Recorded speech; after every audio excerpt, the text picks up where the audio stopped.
Welcome everybody. Such a privilege to be with you today, and I'm really looking forward to getting to know you a little bit better, maybe getting to share with you, and can't wait to do that. Let's get straight to it. I want to start sharing my screen so that we can let me just do that, just a second. So coming right into it and away from my face, because as you can imagine, it's always daunting, no matter how much you do it. But it was interesting. I was listening to some people saying this morning that you're talking about being COVIDed out, that they're so sick and tired of words like webinar and Zoom, and they just want to run away when they hear the new normal, etc. So I think people are getting really tired of and I suppose exhausted. That's the other word that I'm hearing as well. People are saying we're always on. There's always this pressure to be available, and there are no boundaries, and some of my clients are exhausted and almost burnt out. So I hope that is not the case with you this morning. I'm hoping that you're all feeling fresh and ready to hear what I've got to say. I find, well, I'm just wanting to thank you for the opportunity. So I really would like to say thank you for letting me participate, and thank you for dialing in today and being here. I'm humbled by your presence, and I hope that what I share will add some value to you. All right, so let's get started straight away. I want to just say that I think we've all been surprised by what's happened, and so we're still making sense of it. And I don't want to in any way come across as though I have got all the answers, because I don't. And I'm just humbled every day by being thrown curveballs all the time. So let's just say that up front before we even start. So let's get started.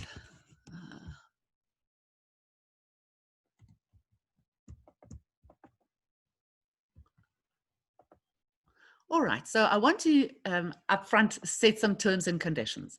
I want us to just say this is not an academic exercise. So I've, Laura, in your introduction, you said that I'm quite an academic. I see myself as a practical academic, hopefully, and I'm just so happy that today I don't have to try and be clever with academic knowledge. So what I want to do is I want to share my personal reflection. And so when you write an academic, and I've spent a lot of time in the last 4 months trying to, I've just submitted on Sunday night, I submitted my first draft of my PhD, and it's now with my supervisor. It's a 400-page document on women leadership.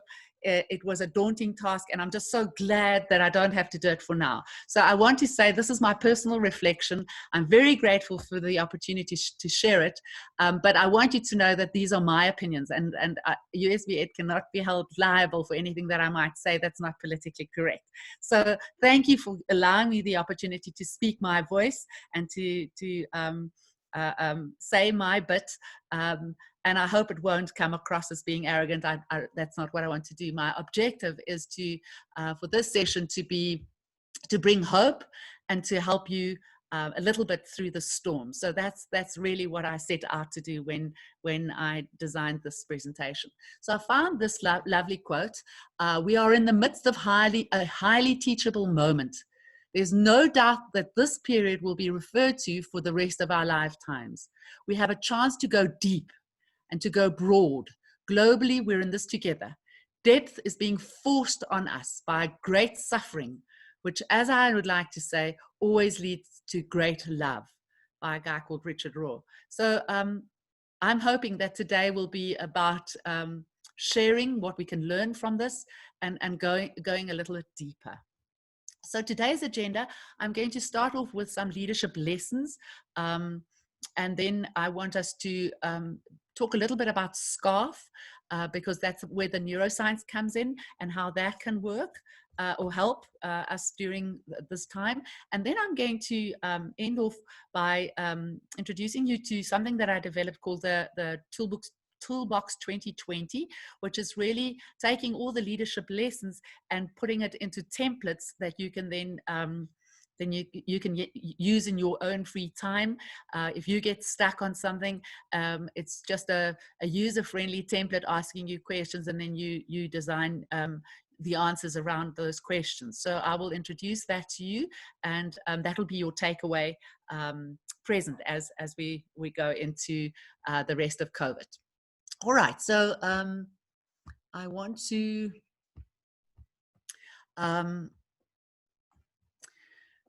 just talk about some of the reactions to the pandemic. So I've got some words here, but what I was thinking, so these were just some of the thoughts that I thought. So some people, when they talk about it, they say, COVID sucks. Others say, how long will it continue? Will I survive? I have no social life. I wish it was all over. I love working from home, etc. So there have been many different reactions. But I thought, if you wouldn't mind, in the chat box, just give me some words. If you can tell me how would you give me words to describe how you're feeling today. And it might not always be bad. It might not always be good.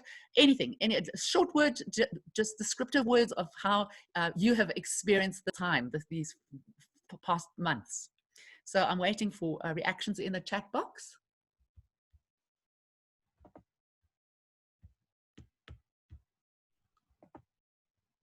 Any comments?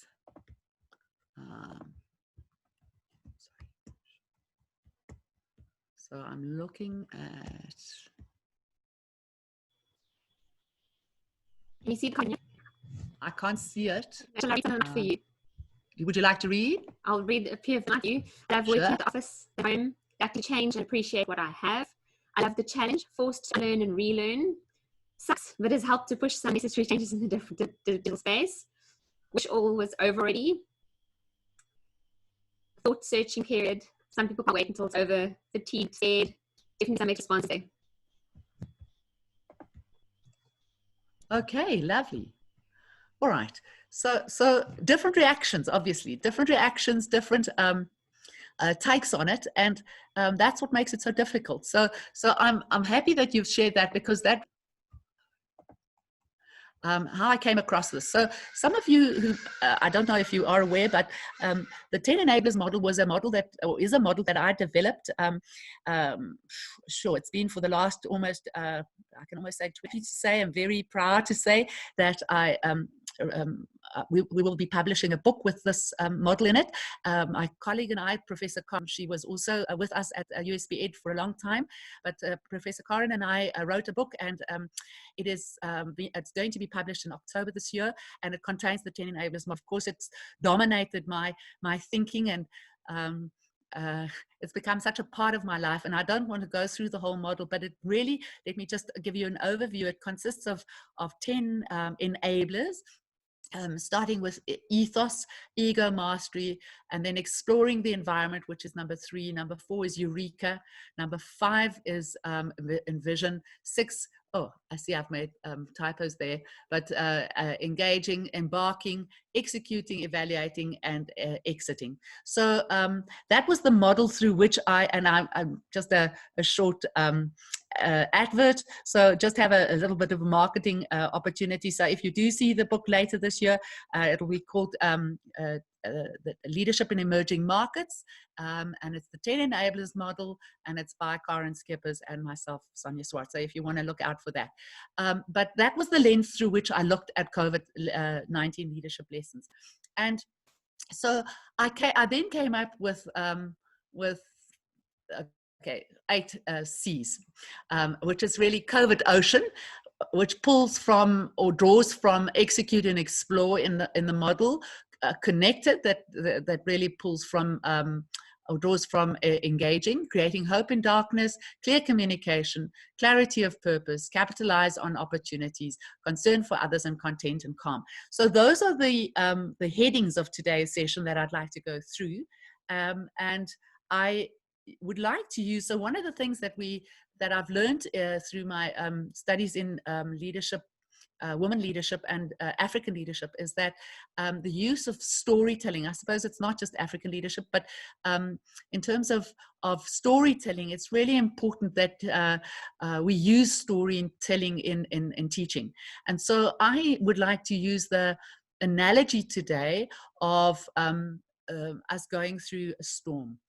So when I used to, well, as part of my training, when I do teaching, I always used to, so as Laura said, I've been with USB for a long time. So I've taught for the last 20 years, and I've used, this was a standard slide. So I always used to talk about change as being a wave. And I always used to use this slide when I started. Then in around about 2016, 2017, I started changing it. And I said, change is changing. And I created this slide saying it's more like White River rafting. But the nice thing about White River rafting is that there's a start and there's a finish.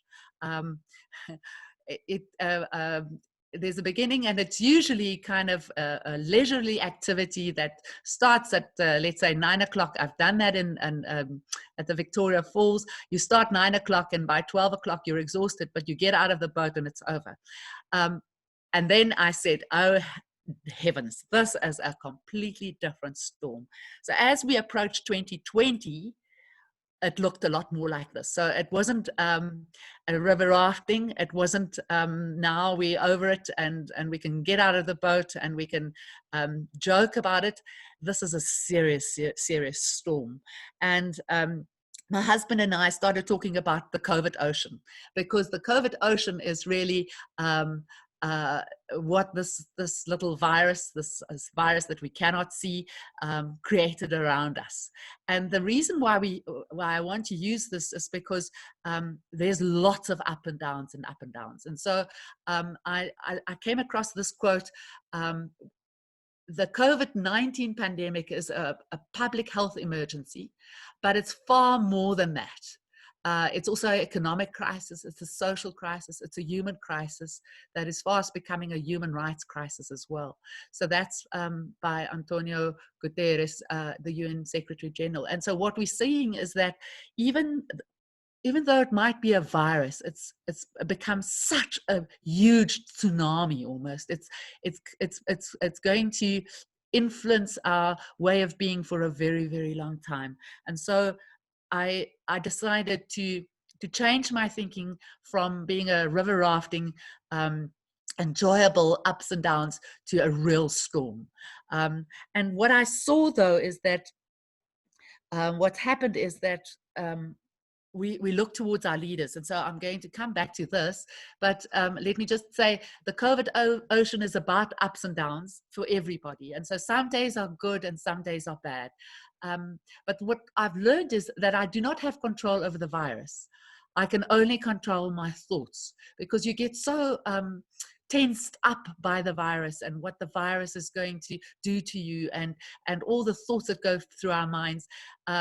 And those are the things that we do not have control over. And when I speak about a scarf later on, in the neuroscience, we know that the brain needs certainty. That's the C of the scarf model.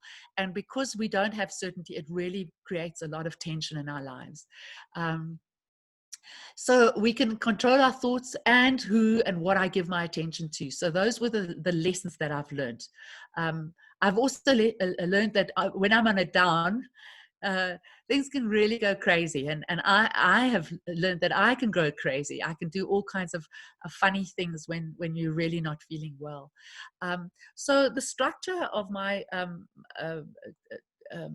of these slides are going to be, I'm going to share what I've learned, and then I'm going to say, so what's the relevance in business? So in business, I want you as leaders to try and see if you can know that your peers and the people who work for you, your colleagues, and even your leaders, they will experience ups and downs. And I don't know about you, but in our household, I've just experienced some days we're going fine, and then it's almost as though every now and again we get hit by a low, and everybody goes through this. So this is not unique. So I want you to also be okay with that.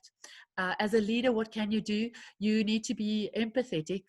but you also need to be positive and try and understand that people will be going through this.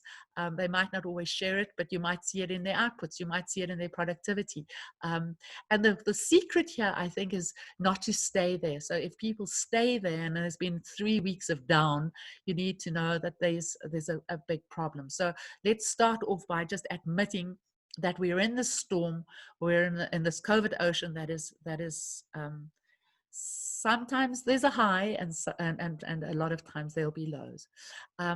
So what we've seen is that as the corona virus becomes a reality, that we're all connected. So that was the first thing that we realized. And what was interesting is that we thought that we will get spared. So when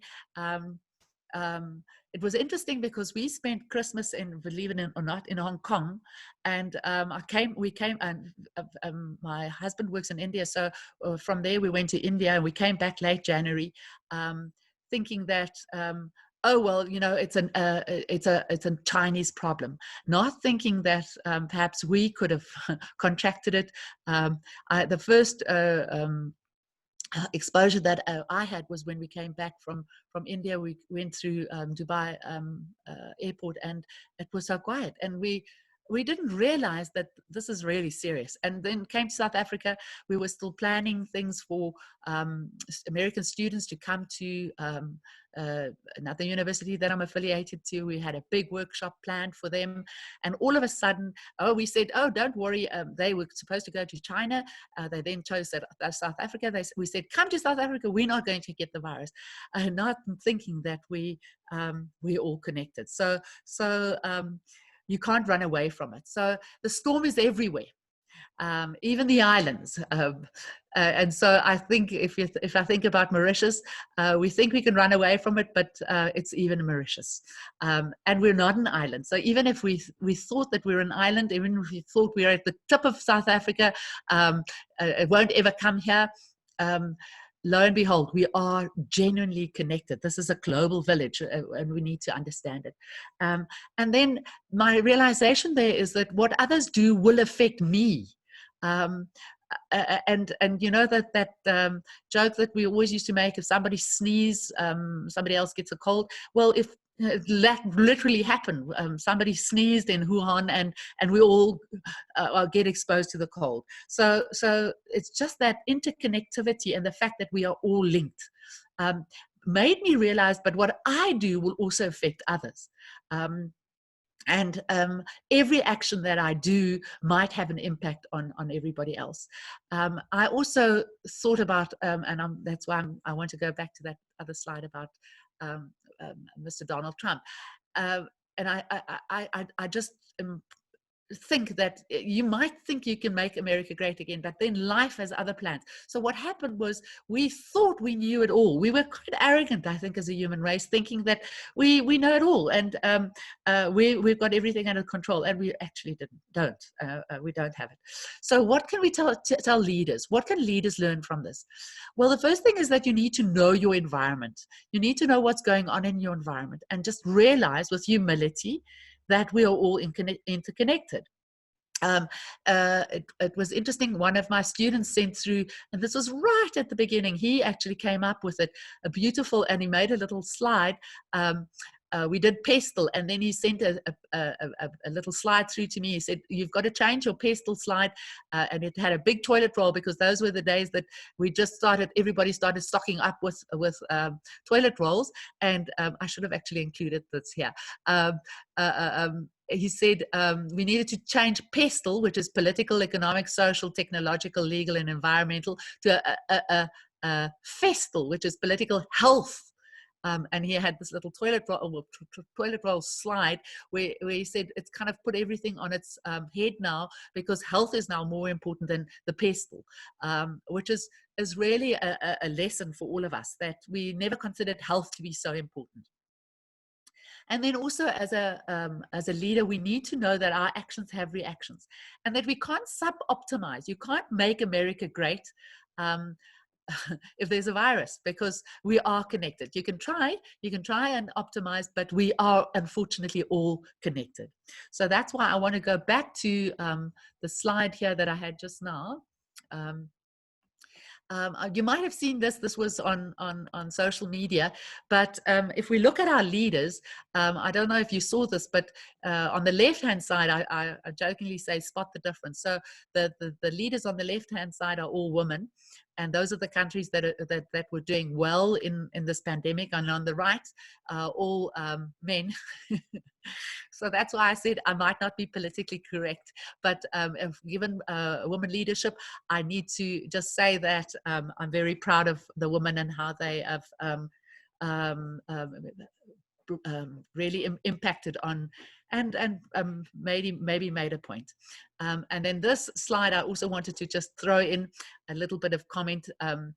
Mr. Donald Trump, where he says, "Don't worry, America, coronavirus is nothing compared to the windmill cancer." So right at the beginning, he said, "Oh, don't worry, we're isolated, we'll be fine." And old Bolsonaro on the right as well, just saying it's a little flu. So it's just a commentary on how arrogant we can become and how we can think that we know it all and that we can control everything, because we can't. All right, so that was... Hello. Hello.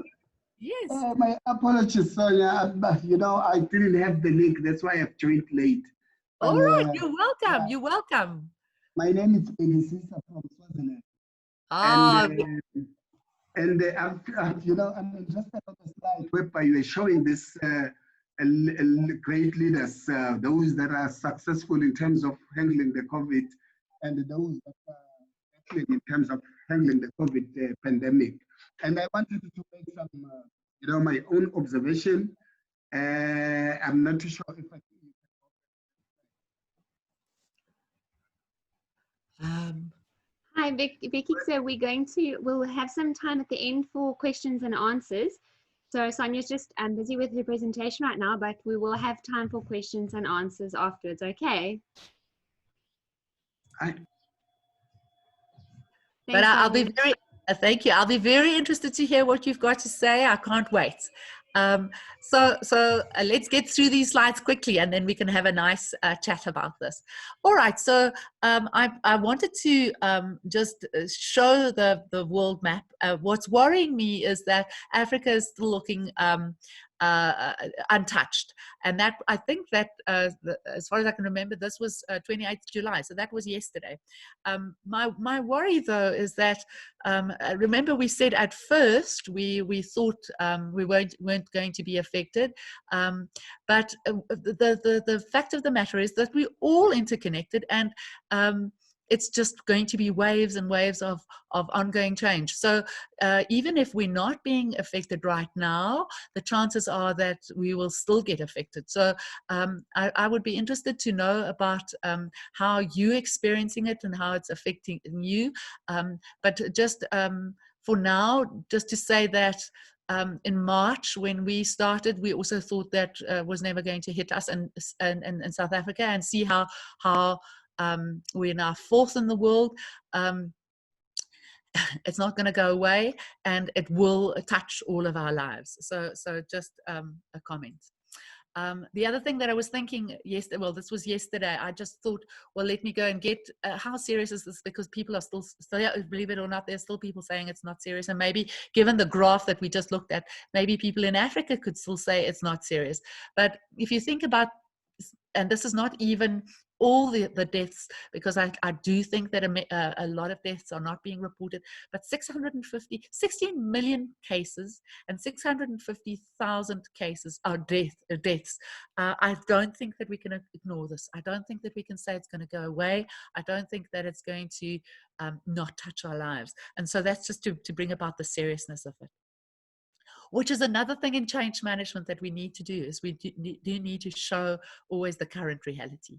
All right, so you might have heard this as well, that we are all facing the same storm, but our boats are very different. And that's the other thing. And maybe we're in different parts of the storm as well. Some people experience the big waves, and others are just going into the waves. And then even in the boats, some some people have got luxury yachts that are protecting them, and some people have literally just got small little boats or little rafts that they're just hanging on. And so we have to ask ourselves, what can leaders do? So the first thing that I want to say that is really, really important, and this links to change management, is to create hope, because that links to the enablers model that I started off with, where we talk about envisioning it, we're creating hope as a leader. So Manfred Kester-Vries was the first author or scholar who spoke about hope, and he is from INSEAD University. He said leaders are merchants of hope. They sell hope. And I think in COVID-19, we need as leaders to sell hope, even if it is so small. So I kept on asking, where's the light at the end of the tunnel? I don't see where this thing is going, and I still haven't found it. And we look towards our leaders to find this hope, to give us this hope. And the more I see my leaders, the more I realize we live in this age of post-heroic leadership, because we're not seeing the kind of leadership that we thought we had or that we should have.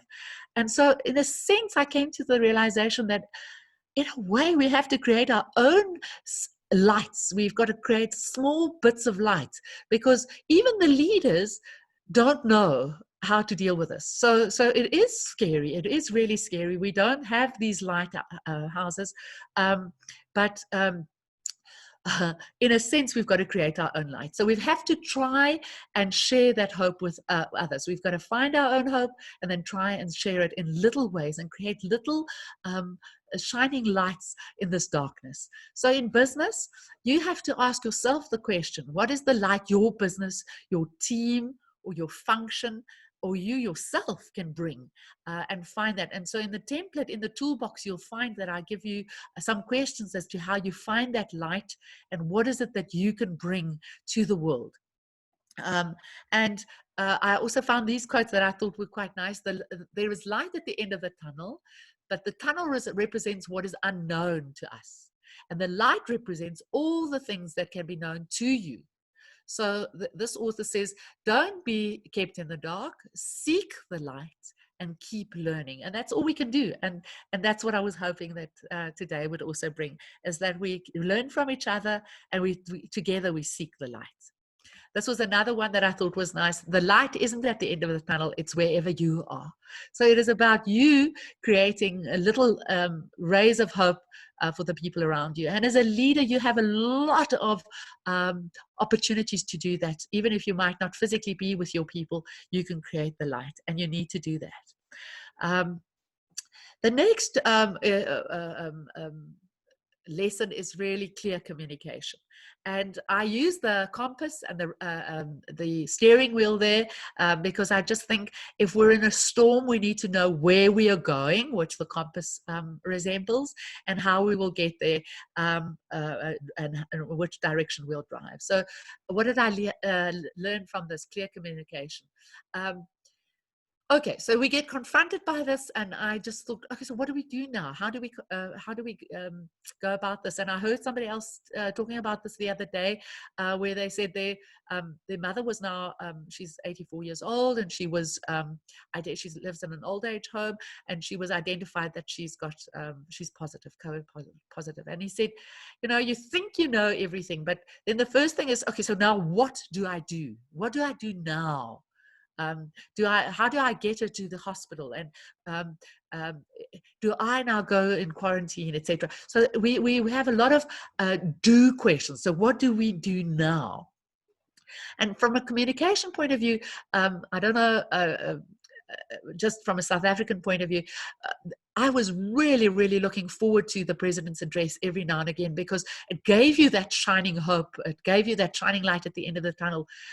But then at first I was very impressed, but then after a while I would fall asleep. Okay, I was also exhausted, also going through fatigue, but then you look forward to it. First of all, he was late presenting his address, and then after about 20 minutes you start falling asleep because it gets boring. So I mean, there was a lesson. In business, we have to communicate clearly, We have to communicate often, but we have to keep it short and keep it simple. You know, kiss stands for keep it simple, stupid. It was just, to me, so clear, because then excuse me for sharing my knowledge of, well, my weakness for falling asleep with the president's address. But then I always thought, well, don't worry, because tomorrow you will find the infographics on social media, and so you don't have to listen to that. So I would suggest that you do the same. Keep it short, keep it simple, but always follow up with the infographics, because that needs to be concise, and it needs to be exactly what needs to happen. Then also, I think that's something that our president did quite well, is to show compassion and show that you're human. And for leaders, I think that's the other thing that you can do as well, and just meet people where they're at, but give people exact directions and instructions. But you also have to explain the why, because people will always ask the why, and that's what we saw in South Africa. I don't know if you guys are aware, but I just want to share that quickly. So we had a big debate about, at one presidential address, our president, Mr. Cyril Ramaphosa, said that smoking will be allowed. And then 2 days later, no, smoking is no longer allowed. So you can see that confusion, firstly. And then the explanation that they gave about why smoking was not allowed was also confusing. And so people didn't really buy into that. So lots of lessons. Let me just say that up front, I don't want to be in their positions. I think it's a very, very tough position to be in, and even all the leadership throughout the world. I have a lot of empathy. I think it really is difficult. But in your little sphere of influence, or in your big sphere of influence, these are just tips. So always explain the why clearly. Be honest also what you can't, what you don't know, and what you can't do, because we are humans, and then use different mediums. So as I said with the infographics, I think it's a good thing to always follow up your communication, your verbal communication, your Zoom communication, because you don't know how many people are still listening when you're talking. They might be falling asleep, they might leave their computers on thinking, and you think that they're listening, and all the while they're not. We've all been there. So this was just an example of an infographic that I thought was very good. Unfortunately, it's quite small on the screen now, but you can maybe when we send you the PowerPoint presentation, you can zoom in it. But this is the kind of stuff that I think people latch onto, and that they enjoy. And I have another advertisement: stay at home when you're sick. The comment here was, take the communication to people where they're at. Of course, this is from America, but it's also a little bit tongue in the cheek, because the people didn't stay at home. But it is communicating to people where they're at. And then I have a little video or a Twitter that address that you can go and view in your own time if you want to. All right, so the next lesson is clarity of purpose and clarity of values. I want to use the notion of an anchor. So we're in a storm. We had a light tower. We've said that we need a compass and a steering wheel, and we also said that. Let's just see. We need to communicate. So now we want to say we have to have a clarity of purpose and values. So here I use the anchor, because somehow you have to anchor yourself in these difficult times. And the way you do this is by being very clear about your purpose and the things that are important to you, and hanging on to that. So one of the things that I thought was, and I'm sure I'm not unique, I'm not alone in this, is if I lose my job, who am I? What am I if I don't have work? And I was just listening to somebody else the other day about the gender violence. did a workshop on gender violence, and they said that because people are losing their jobs, that kind of it brings a desperation into households, and that influences people's desperation, and so often women and children carry the brunt of exactly this question: who am I? What contribution can I make? And so this is very real. This is not a joke. This is not funny. And it's something that, of course, we are all in different boats again. For some people, it's a lot more serious than others. But I do think that we need to think about this, and we need to understand that we have to hang on to what is really important. And in business, we have to, as leaders, consider what's happening in the context and then say, but what can we bring? Because the context has changed, and we need to find ways of still bringing something to our clients. One of the examples that I want to use is that I'm just thinking. I spoke to you just now about an intervention that I did in May with another university. We were affiliated to a university in California, Pepperdine University, and they send their master's students once a year to China to do an immersion. So what they do is they visit organizations in China so that they can learn their change management skills or practice their change management skills. Because of COVID, they couldn't come. Remember, I said to you, then we said, no, bring them to South Africa. We're okay. We will be fine. And then we realized, oh heavens, that's not going to happen. And we had the lockdown at end of March, and realizing, it's not going to happen. So we had to change the whole thing so that it became virtual. And that wasn't my idea. I'm not going to take credit for that. There was a whole team of other people, but we managed to do the whole immersion virtually. So we lined up clients, and these were big clients, the banks in South Africa, some insurance companies in South Africa. And we had to change the whole thing. It was a huge a disruption, but we managed to do it, and we managed to pull it off. So that was the kind of stuff that you have to think on your feet. As I said, I'm not going to take credit for it. A lot of other people came up with the idea, but it was really about if the context changes, how do you become agile? How do you change direction so that you can still give the clients what the clients need? And so that's really what it's also going to be. But then you have to have some non-negotiables. The template in the toolbox will help you with identify some of your non-negotiables. And so one of the things that, for instance, just from that case study that I'm talking about, one of the things that we realized is, because we were working across time zones, is that some of the students then had to go into working through the night. And at the end of it, they were really, really exhausted and close to burnout. So we have to set boundaries. We have to sometimes say no to certain things, because it impacts too much on our lives. And then I got this quote: life's roughest storms prove the strength of our anchors. So it is about identifying your anchors.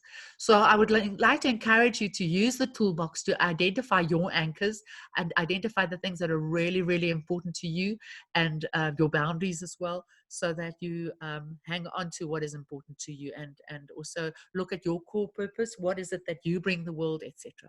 The toolbox will help you do that. The seventh one is what I call it capitalize on your on opportunities, and then I changed it to catch fish in the storm. And this was the best picture that I could find, because you don't find many photographs of people catching fish in the midst of a storm. And why is that? Is because when they're catching fish, they haven't got time to take pictures, I guess. But these are just the nets that have been thrown out into the storm. And I want to encourage you as leaders to do that as well. All right. So as I said, I started thinking, where's the need, and how will I reinvent myself, and how should I reinvent myself, and what are the new skills that I need to learn? And I suppose we all had to learn new skills. So all of a sudden we have to be able to do Zoom, we have to be able to do Teams, we have to be able to connect with people via social media, etc., etc. So this is what the virus taught us. So in business, it is about you identifying where are the opportunities and how can you reinvent yourself so that you deliver to the opportunities. And then how can we make it work? And what new skills do we need to learn? So I think that would be the kind of questions that you need to speak to your team about, because especially as we go into maybe more of a recession, when we're going to get economically really tight, you're going to have to reinvent yourselves as teams. The template in the toolbox will also help you with that.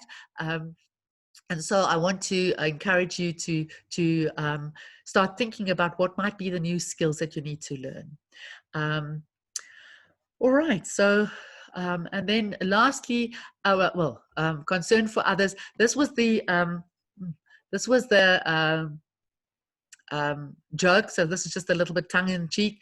I wear a mask in public to protect myself from others.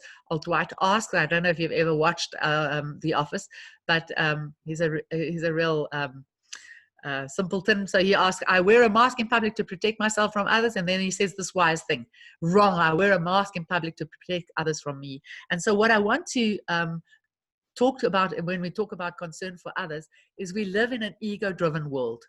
That's what I learned about the mask. So wearing a mask says, I care about you. So the wearing a mask is not about you not infecting me. It's about me taking responsibility for the wellness of others. And life kind of forced us into it. This virus forced us into taking care of other people. And so for business, we have to ask this question: what are we going to do to make this world a better place? So it's about you contributing enough to the world so that you make the world a better place. And then finally, we want to ensure that we stay content and calm, because in the storm, we have to find a little bit of sanity. And so what I want to encourage you is that you find ways of at least be content and calm from time to time. So you can see in this picture, the storm is still there, it's still raining, but this little boat managed to get out of the storm a little bit and create a little bit of calm. It's not to say that the storm's not going to hit again, but at least we have to do that for ourselves. All right, so what this virus has taught me is life is short. I think we get confronted by the fact that a breath is so precious and that it can be taken away from us at any time. And as I said, it can be taken away from me in a blink. But actually, everything and anything can change overnight. So that if that's I think the greatest lesson is that what we didn't expect actually happened. It changed overnight. So that is a very scary thought. And so what we need to do is we need to appreciate what we have. And that's what I learned, is that I need to appreciate what I have. So in business, what can we do? Well, we have to be agile. We have to be able to adjust when things get taken away from us. We have to be able to be resilient, bounce back, and then we also need to be appreciative of what we have. And so the template also gives you an opportunity to list everything that you can be appreciative of in the form of a gratitude journal. But the one thing that I want to encourage you is to tell your employees, your colleagues, your leaders that you appreciate them. I was working with one of my clients. It's a school that I have, a private school in Pretoria that I have a retainer with. I do their HR for them. And I spoke to the principal the other day, and she said, you know what, I'm so out of my depth. I'm so tired. But the only thing that I keep on doing is the only thing that I can do. Sometimes I haven't got anything to say to my staff, but the only thing that I can tell my staff is that I appreciate them, that I think that they're wonderful, that what they're doing is fantastic. And so I guess that's what you need to do, or what I'd like to encourage you to do with your teams as well. Keep on telling them that they're doing a great job. Keep on telling them that you appreciate them. And then, of course, your loved ones as well. Don't neglect that, because you don't know what might happen. All right, so that's really the lessons so far. So I want to just, I'm going to change screen so that I can just show you what the toolbox looks like. I guess we could also take questions about, but let's first look at the toolbox, and then we can do that. So I'm going to allow enough time for comments and questions. Let me just allow me the opportunity to quickly move to the takeaway toolbox, if you don't mind. I'm going to do that.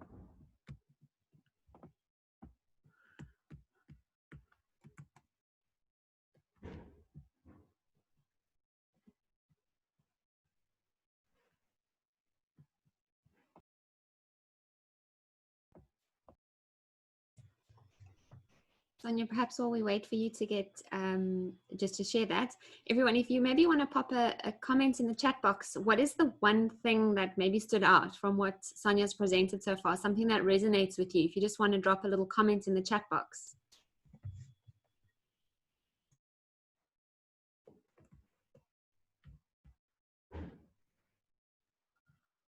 All right, so that'll be lovely. Thank you, Laura. That's an excellent idea, because that way I can also maybe structure the conversation that we'll have later on. So I just want to show you the toolbox. So the toolbox is in a Word document, and then it's got just some additional tools, like I share Brock and Salerno's change management change cycle, because that's what people will be going through. So as a leader, you can have a look at that, and then you can ask yourself the question, okay, these are my team members, what are their states of minds, and what would be my reaction? You also have here the current reality tool, where we just say what are the good things, the good, the bad, and the ugly. So it's in the form of a little booklet, where you can also look at your company or your business or your team, your function. What are the good things, the bad things, and the ugly things? The vision worksheet, where we create hope. So what can we achieve? What we hope to achieve? If you can wave a magic wand, how would you want things to be? What are we going to do? How will we get there? And then I give you a template on a communication strategy. So who do we need to communicate to? How will we communicate to them? Who should do the communication? When will it be done, etc.? So those are templates that I create. Then there's a clarity of values template that also talks to the leadership lessons. And then we have your top 10 values. So those are your anchors, and the clarity of purpose. So there's a core purpose worksheet, and a core purpose statement that you can do. Capitalize on the opportunities. So there we just ask what the customers need and how needs are, and how will we meet that. And then the tool 7, concern for others. How will we make the world a better place? Who needs my help? What will we do for them? And then where will we get our energy from? So how am I going to create my calm? And then you come up with and then finally the gratitude journal. So you come up with a list of things that you can be grateful for, and things that you can do to create some calm. So that's just the toolbox that you'll now receive in your mailboxes. Laura is going to send that through to you, and you'll have a copy of my slides as well, and feel free to use my slides. You're very welcome to. I've got no problems you sharing it with your teams as well, as much as you want to, or sending it on to others. I've got no problem with that. I picked up 3 errors in the slides though. So allow me time 5 minutes after the session just to correct them, and then I can send those out. And apologies for the 3 errors. So, okay, so now we're going to just go back. We've got one more tool to do, which is a scarf, which is a little bit about the neuroscience, but it's quite quick. And then we should be, I would like to allow enough questions and, or not even questions, just comments and contributions. So I'm going to just quickly go back to my presentation.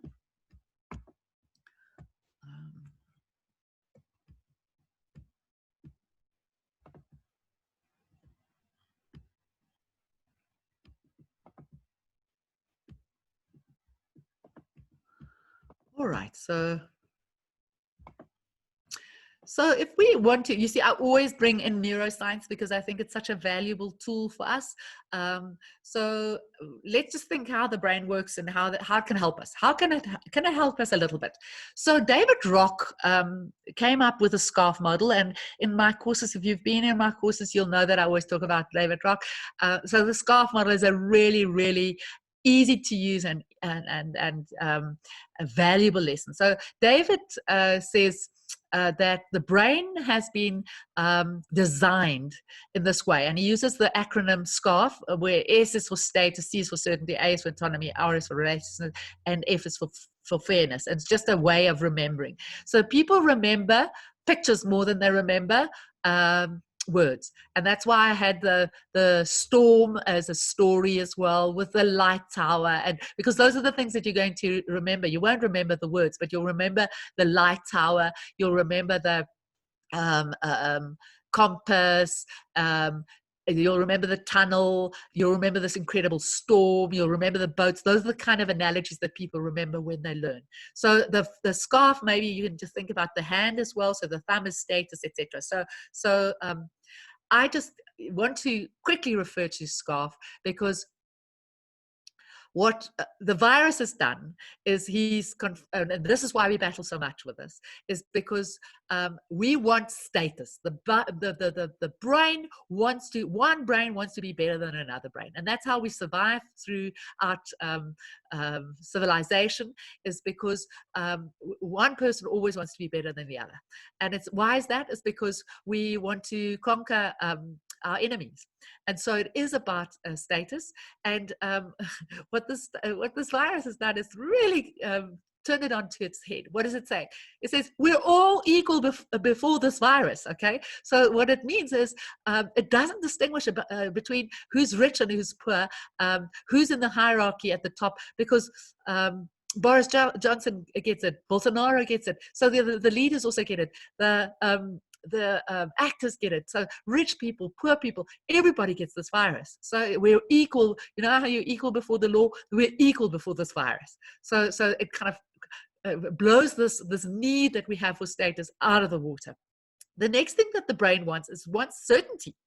And everything is uncertain. So no wonder we're in turmoil. It's because the brain isn't getting its certainty. The A stands for autonomy. So we want to have control over things. So we are control freaks, all in essence, because that's the way the brain was designed. And now we have no autonomy. So our governments are telling us where we can go, what we can do, what we can drink, what we can smoke, and or if we could or can't. So we've lost our autonomy, and no wonder we're in turmoil. And then the R is relatedness. The brain wants to be with other people. Why? Because with being with other people gives us energy and makes us survive. And now we get given a social isolation. So no wonder we're in such pain, because we can't go and see our loved ones. We can't connect with people. We can't have dinner parties. We can't be at work and socialize at work. And then lastly, fairness. The brain wants fairness. And this is so unfair. You hear so many people say, this is so unfair. I want to be able to do this. I want to, and I don't want to die. And so SCARF shows us very clearly why our brains are really battling with us.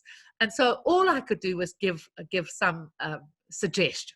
And I'm not getting it right by any means, but let's just say, for status, what is it teaching us? It's to be humble. is, and before this virus, we need to be, or in the face of this virus, we need to learn humility.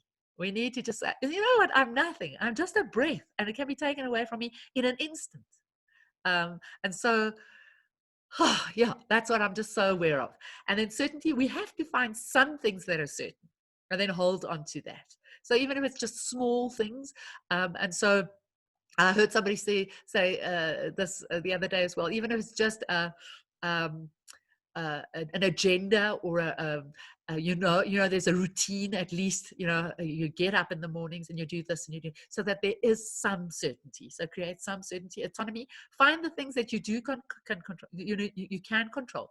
So like your thoughts, for instance, those are the things that you can control. So don't go where it's dark, or allow yourself to go where it's dark, but don't stay there.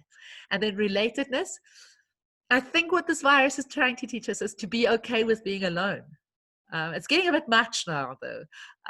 But I guess it's also forced us to be with the people who are really, really important in our lives, because for a long time we've been kind of running away from some of our responsibilities. But now we need to be okay with those people. And then lastly, yes, it's unfair, but be thankful. And so it might sound a little bit as though I'm preaching, and I'm saying this with humility, because I'm kind of preaching the stuff that I still need to learn and need to listen to. So I want to end off with a slide saying, this is Madiba, saying, do not judge me by my successes. Judge me by how many times I fell down and got back up again. And I guess that brings us right back to the storm again. So we're going to be experiencing downs. We're going to experiencing ups. It's about how often do we fall, but it's not about how often do we fall, but how often do we get up. And so I want to leave you with that thought then, and encourage you to stay strong, stay safe in these difficult times. And I hope I've brought a little bit of hope and comfort, or at least a little bit of entertainment. But I'm going to not leave you. I'm going to give you the toolbox that you could go and do in your own time if you do get stuck on any of these. And as I said, I would appreciate it if you share this, if you share it with your employees, if you share it with others, because in that way, hopefully it will add value. All right, so I'm going to stop sharing the screen and go back into video. And then we can, I can get any comments, suggestions, participation, anything. Laura, what did you find in the chat box? Well, first of all, Sonia, thank you so much for something that is so practical. I think people commented about how they enjoyed the pictures and the little quotes. And, I think with your toolbox, that's an immensely powerful tool. And we're so thankful that you're so generous to share it with us.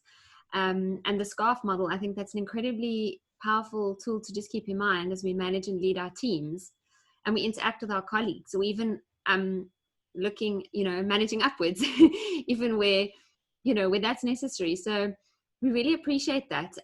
Yeah, I'd love to ask if anybody has any comments or questions. You're welcome to, you can pop your question into the chat box, or you can use the raise hand functionality. So if you look where you can mute yourself and start your video, there is a button there where you can actually raise your hand. So if you want to ask a question, you can do so.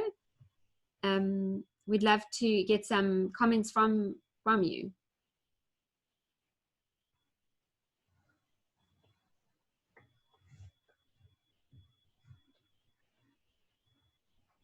I'm going to maintain this awkward silence until someone says something. So our gentleman from Swaziland, he wanted to say something. Maybe now's the time. Yes. Was it Basadi? It was. Who was it? It was Becky Sisa Dlamini. All right. Did you want to share with us, Becky Sisa?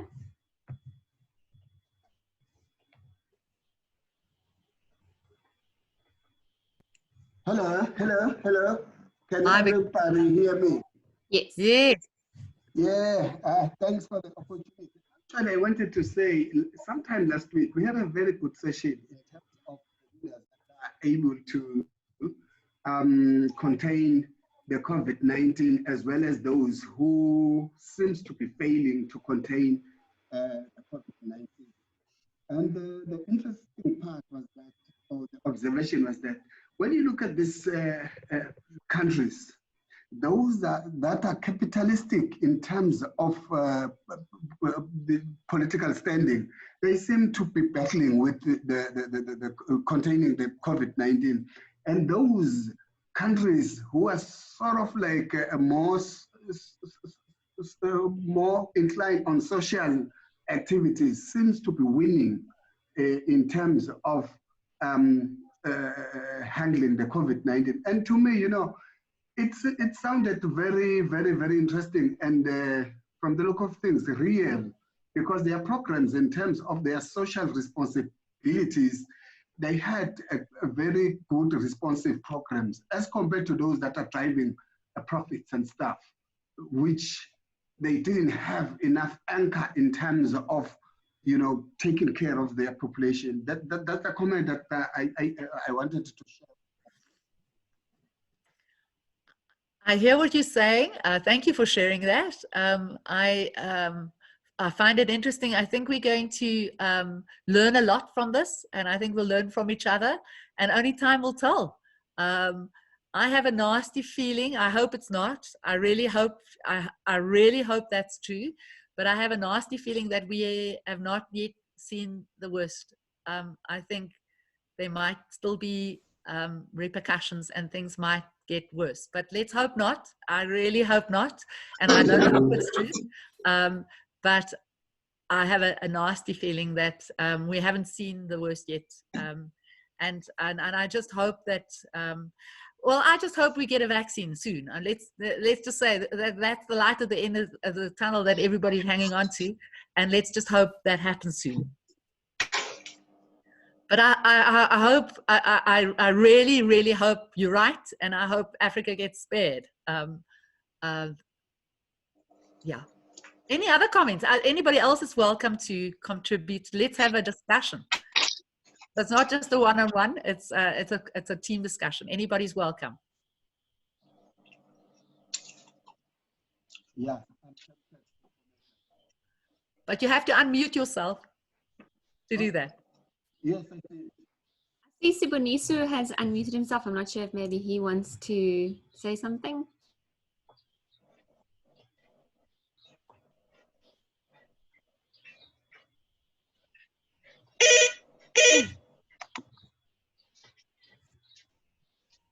Anybody else? Any other questions, comments?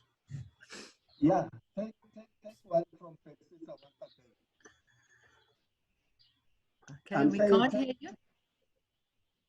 Can I just bring one from Pexisa once more? Yes. You know what? From your presentation, I'm tempted to take 6 key areas of focus going forward as businesses. Yes. And the first one that probably comes to mind is that, as business leaders, we need to sort of like focus on crisis management and the timely responses to whatever that is happening due to COVID. And secondly, we need to pay more attention on our workforce as an organization, because a lot of people will be losing their jobs. And in terms of the way we are working, there is so much changing. So that's learning point number 2 for me.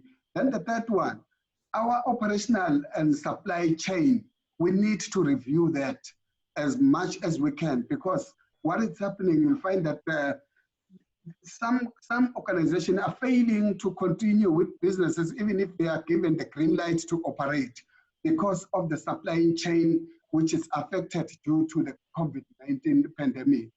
And the fourth one that I'm thinking is very crucial is the finance and the liquidity of our firms, which we need to pay more attention. A lot of these businesses, even when COVID is over, some of them will be heavily, or they are even now heavily affected by, the cash flow and the stuff, which will totally drive them out of business. Not really that they are not good businesses, but the cash flow is really a problem. As well as the fifth one now, if you're an international organization that has trade regulations, you need to pay more attention because that will affect us going forward as we trade with other partners. And lastly, definitely, I think this one is crucial.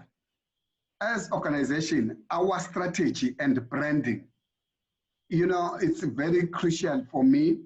And we need to move away from being reactive to mitigating mode going forward. Rather, now, a lot of organizations, we just react to what's happening, but we are not in that mitigating mode so that we'll be in control of what's happening. That's my little take from your presentation. That's excellent. Thank you very, very much. A very good summary. Thank you. If you want to send those 6 points through to Laura, maybe she can share that with the rest of the participants as well. Yes, that would be great. I actually just sent Monica a message and asked her if you can write a little piece for us on that. That would be great. We'd love to share that on your behalf. Okay, I will do it. Great.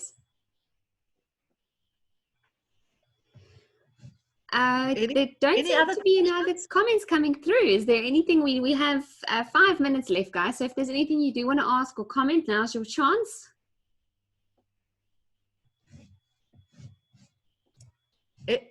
If I knew you weren't going to ask questions, I would have been much slower. I thought you were going to have lots of comments. So that's why I rushed through them quite quickly. But that's also fine. So if you don't have any questions, that's also good. Any other comments or anything else? Yes. I do.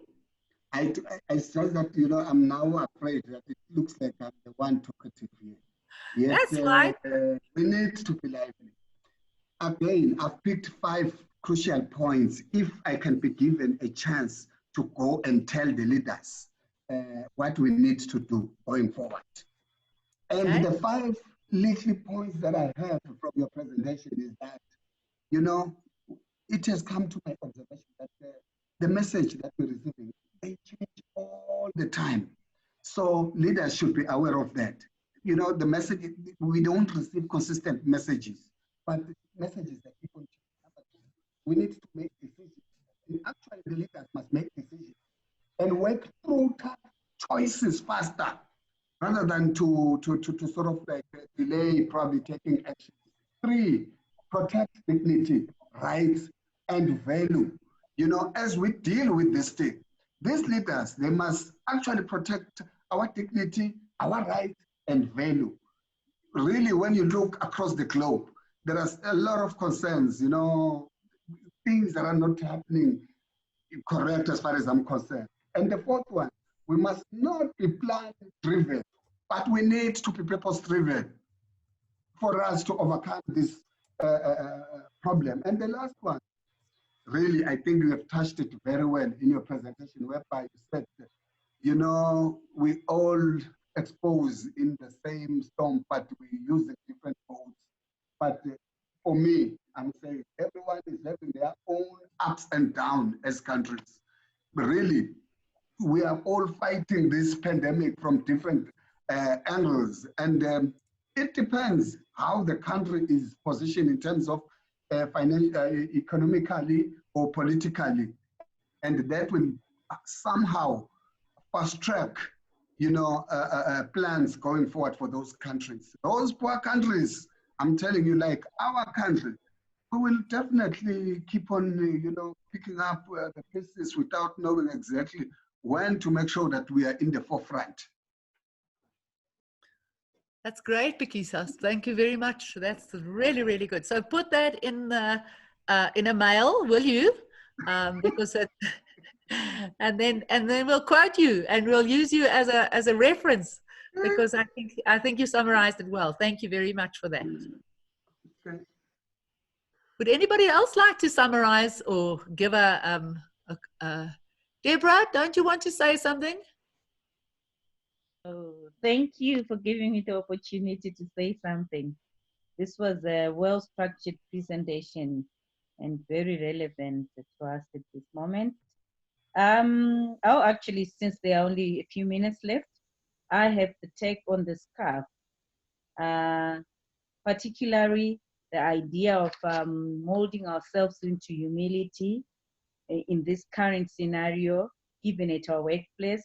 That will give us, I believe it will give us a precise thought process in how to strategize our work in the current scenario. And also, I would want to re-emphasize the point that it will bring self-control to a large extent, and it will give hope as we progress, knowing that there are some of us, or most of us, are going to survive anyway from this storm. Hence, we need to progress in terms of economy development.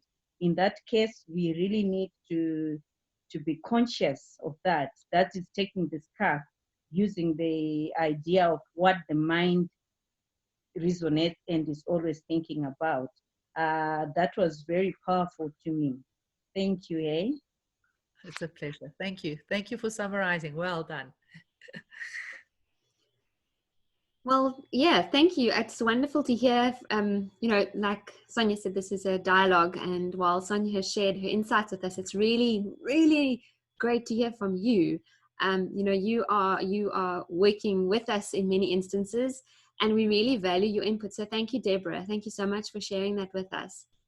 Most welcome, most welcome.